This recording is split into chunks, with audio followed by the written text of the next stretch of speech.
les amis, c'est Niski pour une nouvelle vidéo. J'espère que vous allez apprécier cette vidéo. C'est la première vidéo de la chaîne que je fais. Vous êtes nombreux à me demander des PC et en voici une config pour les... On va dire, il faut minimum ce prix-là. Donc c'est une config à 800 balles comme vous avez pu le voir au titre. Donc c'est parti. Allez, donc en tout premier lieu, j'ai choisi un Intel Core i5 8ème génération, donc le i5 8600 cadencé à 3 GHz 1. Donc c'est un processeur avec le socket 1151 en hexa-core, en cache 9 mégaoctets. Un Coffee Lake. Enfin, ensuite suivi d'une carte mère MSI H310M Pro VD. Donc cette carte mère, c'est une carte mère micro ATX avec le socket 1151 pour accueillir donc son Intel Core i5 8600, qui pourra aussi accueillir un i7 7ème génération si je me trompe pas. Donc si jamais vous voulez upgrader, vous n'êtes pas obligé de changer la carte mère, c'est vraiment un plus. Il y a le chipset intégré dedans, donc de chez Intel, le H310, de l'USB 3.0, du SATA 6 Go seconde.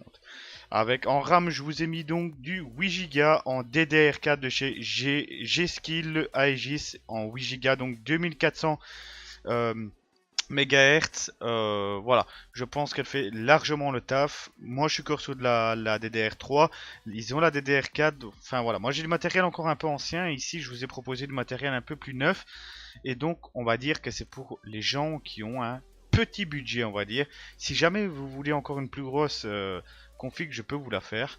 Mettez-moi dans les commentaires. On y va, donc on poursuit avec la carte graphique qui est donc j'ai choisi la KFA2 de chez donc GeForce Nvidia. En gros la GTX 1060 overclockable. Attention, elle est en 6 Go à 269 €. Donc c'est une carte mère que moi j'utilise, sauf que la mienne n'est pas en 6, elle est en 3 Go. Et franchement, elle fait déjà le taf. Donc la 6 Go, je pense qu'elle fera vraiment le taf. Même si je sais qu'il y a la RTX qui est sortie. En ce moment, les prix des séries 1000 ne vont pas baisser. Donc on passe à la suite avec le disque dur. Donc j'ai choisi le Western Digital WD Blue de 1 Tera. Voilà, à 44 €. Nous allons sur le boîtier. Donc le boîtier, j'ai pris le Zalman Z9.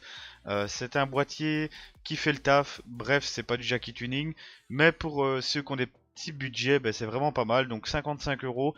C'est un boîtier moyen tour, donc on peut placer dedans donc une ATX, micro ATX, mini ITX. Il y a un plexiglas sur la tour. Enfin, vous verrez l'image sur la vidéo. Et ensuite, pour terminer, donc l'alimentation. Donc c'est une Cooler Master K450 en 450 watts, ce qui est largement suffisant pour faire tourner la majorité de ce PC. Voilà, donc c'est une alimentation, je l'ai choisi parce qu'elle est certifiée 80 plus bronze. Et ouais, franchement, elle fait le taf. Donc voilà. Je pense que c'est tout pour cette configuration. Donc j'en reviens au sujet.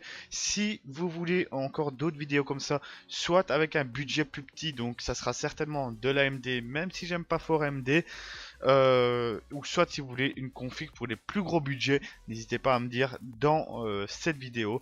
Moi je vous laisse et je vous dis ciao, bye bye, à la prochaine.